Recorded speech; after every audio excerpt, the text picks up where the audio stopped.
Shabbat Shalom and welcome. This is Beth Shalom Torah Study for a Shabbos, and I'm delighted to welcome my dear friends, Rabbi Sherre Hirsch of the American Jewish University, Rabbi Marc Gellman of South Florida. I'm Rabbi Ed Feinstein of Beth Shalom. This morning we opened the Torah to Parshat Vayishlach, which is a denouement. It's a climax moment. We have been building to this moment for the last 2 weeks at least, and frankly, since we opened up the Torah again at Simchas Torah, because the Torah in the book of Genesis is built on a series of brother stories, and the brothers are always at odds with each other. The brothers are always fighting with each other, always conflicted, always struggling for the singular blessing of the Father. And so we have Cain and Abel, who are murderous of each other. We have the sons of Noah. They reject one of their own. Abraham and Lot, who's his brother's son, have to separate. Isaac and Ishmael. Ishmael is kicked out of the house. And in this iteration, it's Jacob and Esau, two very different men. And Jacob manipulates his brother to steal the birthright and steal the blessing, runs away to Mesopotamia, runs away to Haran, to the family in the old country, marries, begins a family, and 20 years away from home, it is time to return home. But returning home means meeting his brother, the brother who had vowed to kill him as soon as they were together again. And the question is, how will Jacob, the trickster, the manipulator, how will Jacob, the thief, approach his brother who has promised to kill him? And as he crosses the boundary into Eretz Canaan, he hears that Esau is coming to greet him with 400 men, which can only mean an army, to slaughter him. Jacob pushes his family across the river, remains back by himself, and in that night has a strange experience. Torah says a man came and wrestled with him. Is it an angel? Is it Esau? Is it Esau's angel? Is it wrestling with himself? In the morning, when he wakes up, he divides the camp into two on the strategy that if one gets attacked, the other could escape. And then, quite surprisingly, Jacob doesn't go to the back where you think he's going to go. He goes to the front, and he confronts his brother. And the two of them hold each other, and in a moment of exquisite suspense, Esau embraces his brother Jacob and kisses him and welcomes him home. Two brothers at odds with each other make up. They find oneness. They find shalom. They find peace. They find a common sense of purpose, a common sense of love in one another. And the question is, what changed? How did this happen? How does reconciliation happen within a family? And this is a very important moment to ask that question, because this is the time of year when all the kids come home from college. This is the time of year when families gather for the Hanukkah holiday and for the other holidays. And we have to sit at the table with the brother-in-law or the sister-in-law or the angry kid that we don't get along with. So let's talk reconciliation. How do you bring peace to a family that is riven by conflict? Let's begin inside the text. Marc, when Jacob and Esau meet, we expect Esau to throttle him. That's what he promised to do. Esau doesn't do that. Esau welcomes him. What has changed in Esau during these 21 years?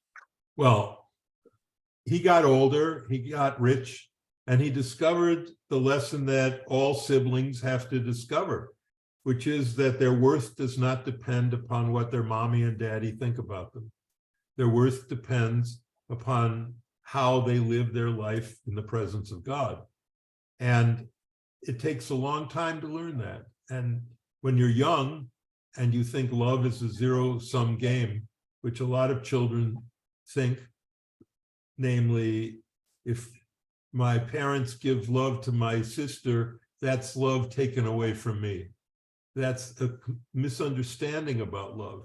But what happens with Jacob and Esau and why he doesn't kill him is that he tried to kill him. And the way that happened in the Midrash I wrote for Moment years ago is on two camps, was what I called it, was an option that none of the commentators take up. None of them, which is that, and the text is so clear that it's Esau who's wrestling with him, because the phrase is, Vayeyavek ish imo ad alot hashachar. And the man wrestled with him until the break of day. Now, I use that phrase often when I'm teaching Midrash to adults or children, but mostly to adults. And I say, you see, if I asked you, does the Torah talk about Jacob wrestling with the angel? They all say, yeah, sure, he wrestled with an angel. I said, show me where he wrestled with an angel. The text never says he wrestled with an angel. In fact, the text says the opposite. He wrestled with a man. Now, we assume, because it's an interpretation, that we have all been taught that it was an angel, and it might have been. It might have been Esau's angel. It might have been Satan. It might have been someone who was on Esau's side in heaven, just like Jacob had his angels. And that's why another clue in the text is it's called Machanayim, two camps. And those were the two camps, Jacob and Esau. So if it's the case that, the big thing is Esau couldn't fight with him, which he needed to do. He needed to wrestle with him.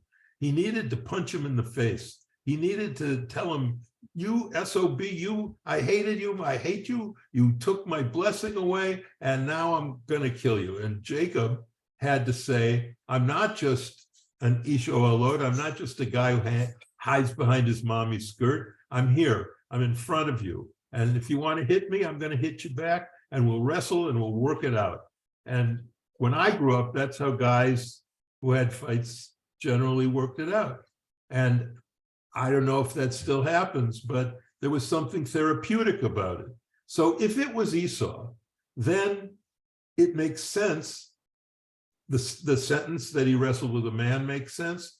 The fact that a prince wouldn't have attacked someone during the day coming in out of the desert. You never did that to a stranger. It would have destroyed his reputation if he attacked someone. But at night, different matter, because he couldn't be seen.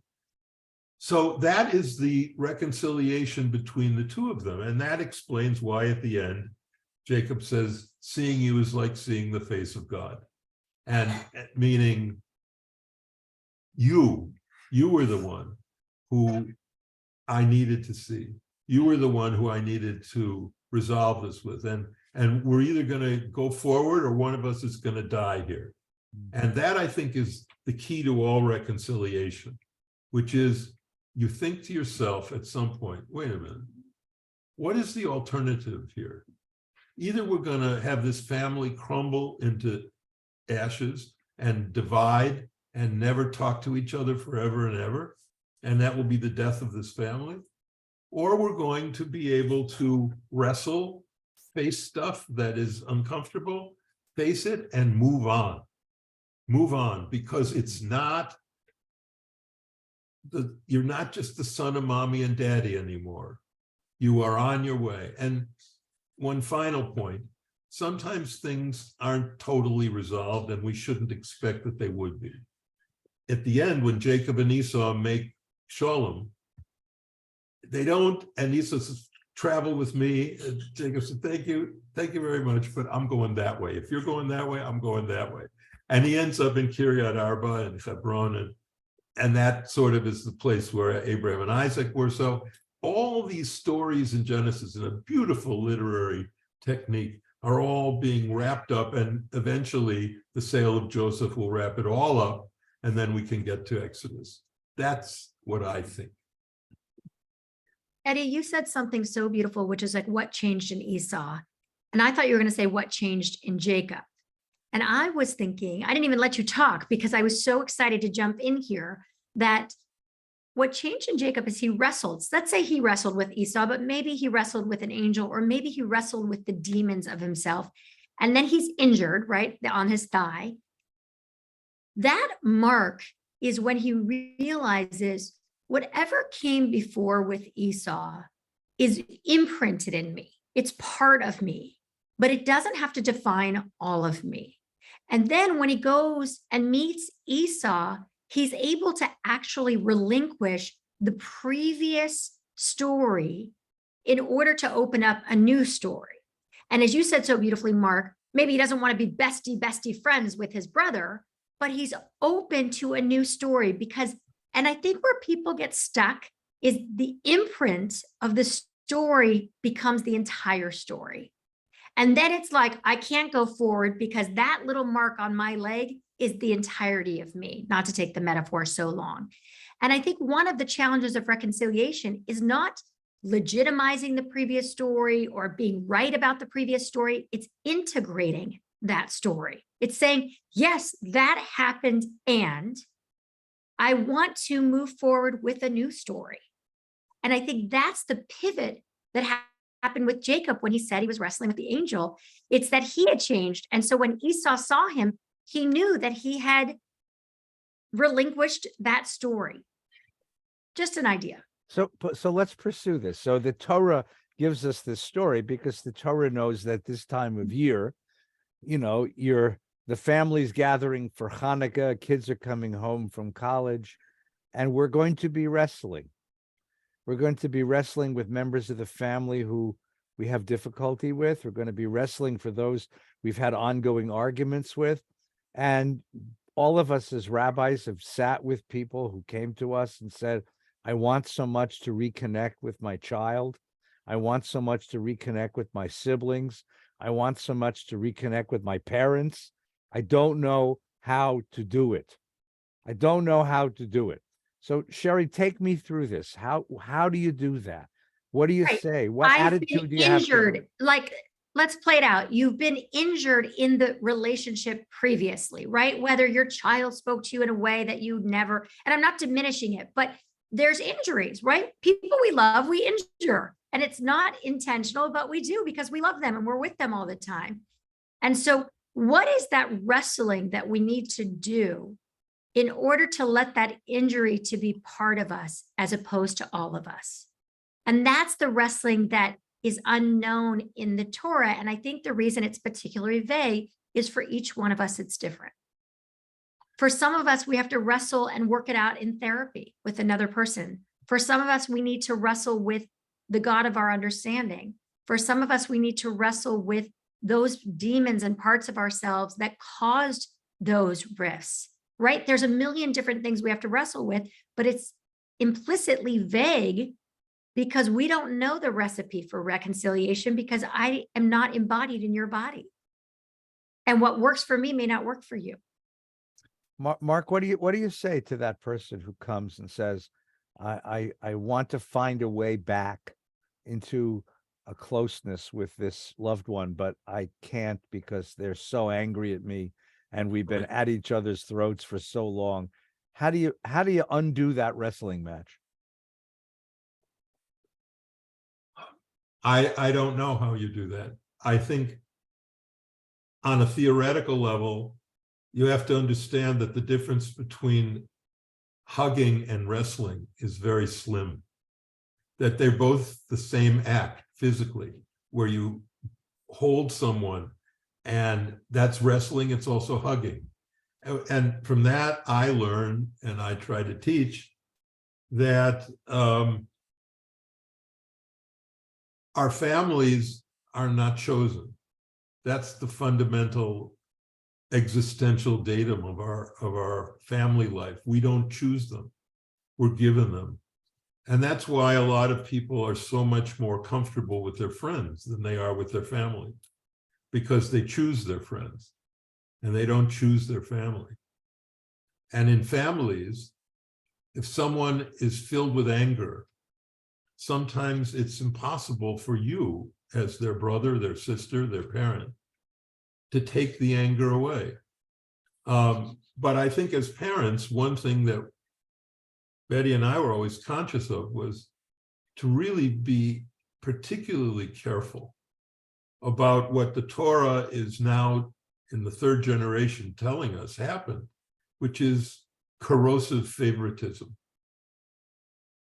We may not think, as Jacob certainly didn't think, that giving the multicolored coat to Joseph was going to destroy the comity between Joseph and his brothers, but it did, and it obviously would. And there's things that we do. There's ways that we praise one child over another that could give children the wrong impression that we love one more than the other. Sometimes, and most often in my experience, it's because of achievement. In families that value achievement, the child who has achieved more oftentimes is loved more. And that's a terrible and unfortunate situation. So although it begins with parents, at a certain point, there's a responsibility that the children have. And that is to say it as simply as I can, to grow up and to realize that they may not have loved you, your sister, your brother, your parents, they may not have loved you the way you wanted to be loved, but they loved you the way they could love you. They loved you the way they could. But Marc, don't you take into account that sometimes certain people are harder to love than others? Yes, absolutely. But they are your family nonetheless. And the fact that they're hard to love doesn't mean that you're free to stop trying to love them. It does mean that sometimes, and I have experience with this, sometimes you have to wait for the anger to pass. You have to do your best, but you have to wait sometimes. You can't just say, okay, I'm ready to reconcile. Why aren't you? Sometimes they're just their anger has become an essential part of their being. They can't explain themselves. Their life story, Eddie, you always talk about our life story. Their life story is filled with stories of betrayal, stories of abandonment. And what I try to do is get people to remember the stories of kindness and love and blessing and have those pile in there so that there's at least a balance that people have. I think also things are very bad now. They're bad because I think we are at the first generation in the history of the Jewish people where it is not reasonable to believe that our children will do better than us. That's what the economy and a new and conflicted world has brought to our children. When I grew up, it was absolutely clear to me that I would do better than my father. My father was clearly going to do better than his father, who was a zookeeper. My father was an architect. And I Sorry, stop. in my own mind. Is that the first time we've heard that your grandfather was a zookeeper? Wait a minute. Oh, no, it's not the first time. You weren't around, but. This explains a that's lot. right. I did have a medical issue for a while. Sorry. Oh, yeah. My grandpa Lipa was a zookeeper, and that's why animals appear so much in my children's midrashim. I grew up in the Milwaukee Zoo. Yeah, Lipa. That's a long story. You don't need to hear about Lipa. Did you know that, Eddie? Okay, Didn't so it know? wasn't that I missed it for medical reasons. It's All right, actually so- that it hasn't been told. Okay, so that's So one. of the Marc things really I never was told raised you. by I also wolves. never told you I can fly. I'm a superhero. I never told you that either. Go ahead. I'm sorry. Finish the thought. That's it. I'm done. No, it's wonderful. First of all, what I think is remarkable about this section of the Torah, in so many faith communities, faith literatures, the divinity enters the world, but family isn't the way they enter the world, right? Jesus of Nazareth doesn't have a family, his parents, but he doesn't have a wife and kids, right? The Buddha separates from his family in order to achieve Buddha consciousness.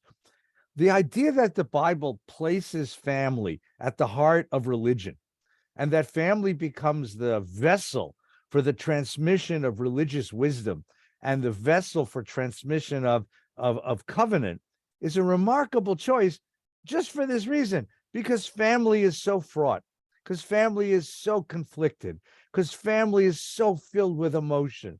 And the idea that the Torah gives us a story, it ought to be a story about how God speaks from heaven and brings truth. It's not. It's a story about how two brothers who are angry with each other, two brothers who each feel cheated by life and by each other, find a way to reconcile. Where is God in this story of Torah? It's in the power to set aside my rage and anger and murderous intention and embrace my brother. Hine matovu manayim shevet achim gam yachad, says the psalmist, how precious and rare it is that brothers can get on together.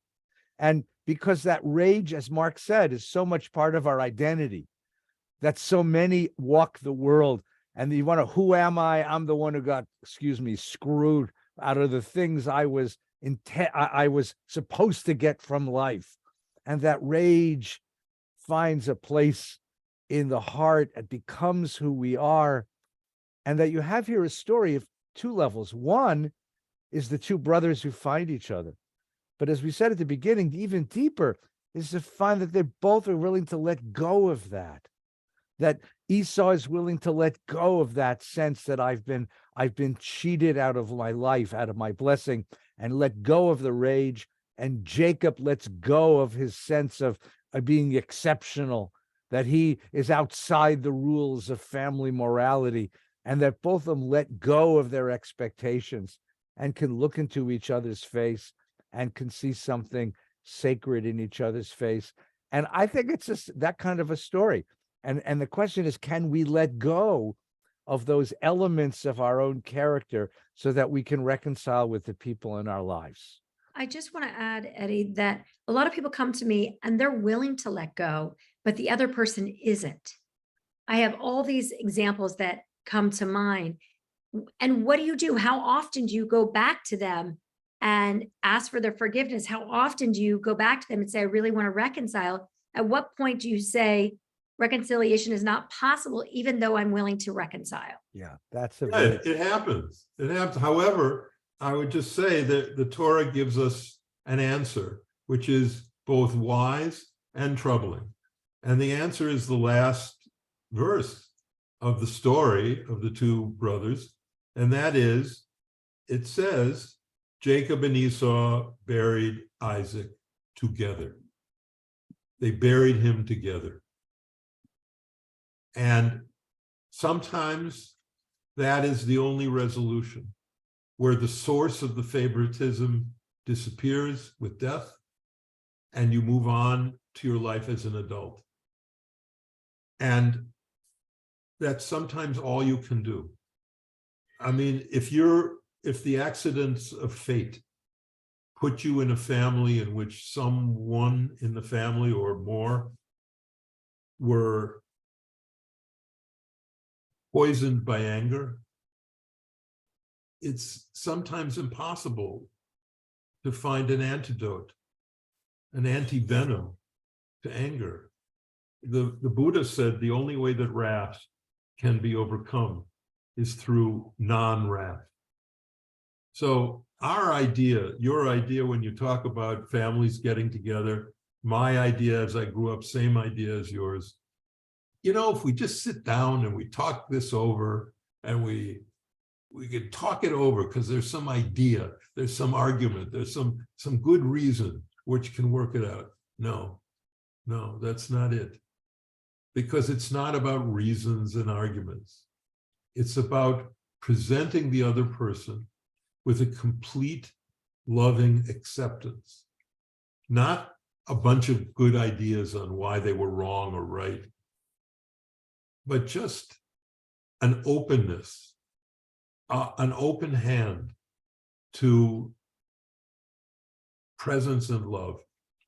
And I think that is the only response. I won't say it's the solution, because some people would rather hold a heavy object as they're trying to float in the sea, and they'll go down and drown. They'd rather drown than let go of the heavy object, which is their anger.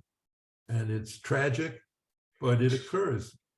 But in the occasions I've seen where people have let it go, it's not because someone gave them a good reason to let it go. It's because someone unconditionally loved them. And the root of all this, the root of all of this struggle, this Sturm drum, is conditional love. I love this. This is wonderful. Thank you. So before we finish today, I want to point out that Hanukkah is a week or two away, and we're in the process of getting ready. I know in the synagogue where I spend my days, the kids are already making latkes. So the wafting aroma of boiling oil is all over the place, and you can't miss it. I mean, you almost have to take a shower when I get home because there's so much latke in the air, right? And each class of the nursery school proudly brings me a huge plate of latkes, and the little kids sit there and watch me. You're going to eat it, Rabbi? And I have to taste each one. And it's a good thing I have a strong immune system, because God only knows what's in these latkes from these little fingers that made them. But Hanukkah's coming. And here's the question I want to ask this year about Hanukkah. I think that we are all becoming aware, at least many of us are becoming aware, that the kind of rampant raw capitalism that goes on around Christmas and Hanukkah isn't good for us. It's not good for our kids, and it's certainly not good for the planet. Like, it's nice to get a gift or two, especially for kids, but this kind of buy is just, it's enough. There's a wonderful environmental writer named Bill McKibben. He lives in upstate New York, and he and the members of his church, he's a member of an Episcopal church, decided one year to establish the $100 Christmas, which meant families made a pledge to spend no more than $100, including the tree and the decorations, on Christmas. And so instead of giving each other computers and watches and God knows what else, they gave each other pies. They gave each other a coupon for a night of babysitting, or a back rub, or gifts of the spirit, not gifts of material goods. And he writes about how incredibly lovely this was, and how it made Christmas in his community so much more a spiritual moment than the kind of materiality that you see outside. So suppose we were to do something similar, the $100 Hanukkah. What do we do? What do we give? How does this work? How do we rescue Hanukkah from the mall, from the giving of stuff that has become so very popular? Marc, you want to start? Yeah, well, look, I used to publish my annual list of spiritually acceptable Hanukkah gifts. It wasn't how much you spent, but it was certain gifts were better than other gifts. And the gifts that I loved for parents to give to kids were puzzles, things they had to use their creativity to work with, tools that, like if they had artistic interests, to buy them paintbrushes and canvas and pencils and crayons and stuff, and things that would help them in what they love. I was part of that little sermon you just gave for many years, Eddie. And as I've gotten older, and either, I don't know whether I've become more accepting or I've become more beaten down. I'm not sure which it is, but I am kind of taking a different tack on the gift thing. I'm a pro-giftatorian. I'm not taking a whack at giving gifts. And here's why. If you look at the relationship that you have with the people you love, what is better than giving them a gift? I mean, you love them, of course, but giving them gifts is a wonderful thing to do. Because first of all, it shows that you know what they love. Because to give a proper gift, you have to do it that way. You have to give it some gift that they would appreciate. So you have to know what they love. Betty, my lovely, wonderful wife, is the best gift giver there is. And there may have been one who's in second place, and that was Tommy. Hartman, what he would do every year, in line with what you just said, Eddie, is he would write to all his cousins and all his nieces and nephews. He came from a large family. And he said, my Christmas gift to you is, we live in different parts of the country. You pick a day and I will fly out to where you are and I will spend the day with you. That was his gift to every one of them. And it was a gift of his love and his time, which figures because he was sort of a living saint. And that's the way he did it. One day he gave me for Hanukkah a little package of frankincense and myrrh. And I said, where's the gold? That's the gifts that the wise men brought to the baby Jesus. So he said they were out of that, but they had frankincense and myrrh. So I'm in favor of gifts, but I think they should be gifts that relate to what the person loves. They should be tools. They should be also communal. For example, we would give to our kids memberships in museums so that we could go together to a museum and enjoy that. Down here in Florida is a wonderful Murakami gardens that we give as gifts to people. And I've baked about thousands of banana breads and I give them to the workers here at the country club, the guys who dig up the trees and rake the sand traps and so. And they look at me. One guy said, no one's ever given me anything. I said, I know, but try the banana bread. It's good. And it fills my heart to give these gifts. It truly fills my heart. And if we don't give gifts, then what? The rest of the year is just in our own little bubble of selfishness. So go out, max out your cards, but give gifts that show that you know who these people are who you're giving the gift to. That's my take on gifts. That's wonderful. Sherre, I really like to say you have memberships. That's a lovely idea. I thought that was really, there's some beautiful ones in there. You Marc, still have kids at home, so talk to us about gift giving on Hanukkah. well, gifting is my love language, but it's not my kids' love language. Each of my kids have very different love languages. So when I talk about gifting, I think that every time you give something to someone, you should really be giving them a gift. So it's like people send holiday cards and they're like, happy holidays, whatever. But I love those cards that are like, here's a gift of Torah, or here's a gift of a psalm, or here's a gift of a this. Like, I always think about myself, what do I want to hand off to people that would enrich their lives? And it doesn't have to be something monetary. Giving the gift of your mind, giving the gift of your spirit is kind of the greatest things. So my children, of course, are like, yeah, Mom, we're not into that, because they're like, we get enough of your spirit and you're this. What they want for Hanukkah, which is so interesting, is they want a party every night in our house. They want one night for one kid's friends, one night for one kid's friends. They want every night to be a celebration and ping pong and games and whatever it is, but they don't even care about the gifts. They just care that every night we have like a celebration of it, the experience of being and celebrating together.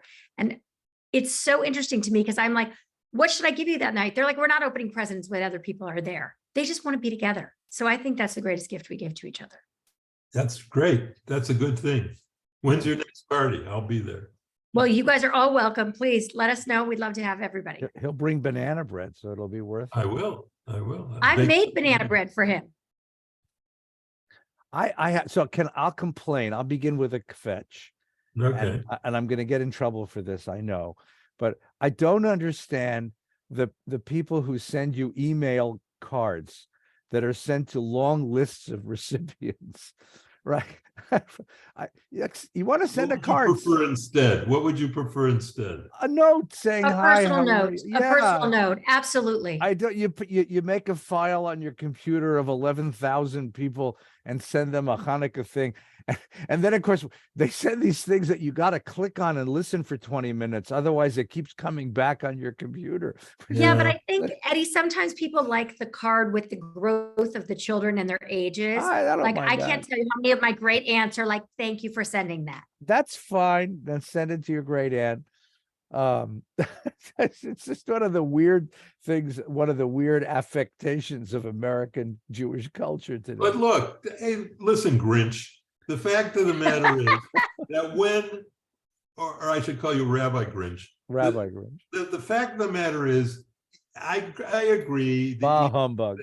The email thing could be better with a personal note. I, of course, agree with that.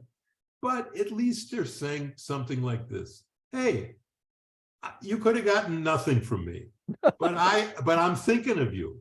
And that's all, that's the level that I'm able to give you now. Now, it's not the level you may want from me, but it's the level that I'm willing to give. And it's better than letting the holiday pass without you knowing that I am thinking of you and wishing you a Hanukkah Sameach. That's a beautiful note.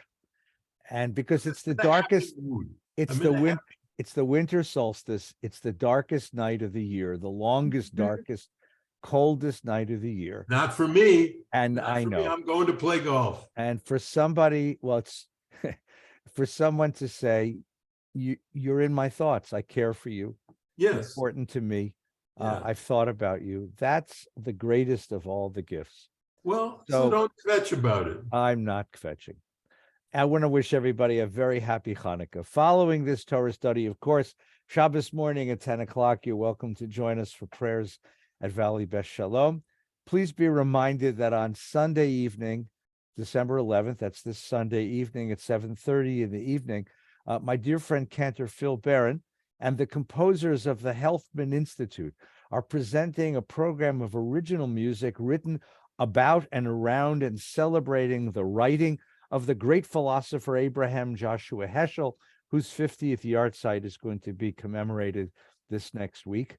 And so in celebration of Heschel's amazing vision, his religious imagination and vision, these pieces of music have been created. It's being presented live here at VBS, and everyone is welcome to come and enjoy that concert. It's a really wonderful opportunity to enjoy both great music and remarkable religious vision. That's on Sunday night. This next week, of course, we'll have Minyan every morning and every evening. We continue all of the celebrations of Hanukkah coming up. So thank you to Rabbi Hirsch. Thank you to Rabbi Gellman. And thank you to everyone. And a very, very good Shabbos and a happy Hanukkah.